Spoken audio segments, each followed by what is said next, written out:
Перестаньте кашлять, очистите легкие и устраните мокроты этим простым бабушкиным средством. Всего 1 ложка этой смеси, и вы перестанете кашлять. В этой смеси есть фолиевая кислота, что поможет подавить воспаление и облегчить раздраженное горло. А готовится это натуральное витаминное лекарство очень быстро, всего 2 минуты. Итак, возьмите одну среднюю головку чеснока, очистите его, нарежьте небольшими кусочками и положите в банку. Дальше хорошо моем 1 лимон, мелко нарезаем его вместе с кожурой и добавляем в банку к чесноку. Заправляем все это 100 граммами меда и перемешиваем. Выдерживаем смесь в течение суток для экстракции при комнатной температуре. После этого готовую смесь хранят под плотно закрытой крышкой в холодильнике.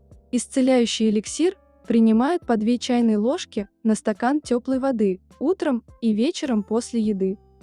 Принимать смесь нужно только после еды, а не на голодный желудок. Его также можно принимать и для профилактики, для поднятия иммунитета, повышения общего тонуса и стимуляции кровообращения.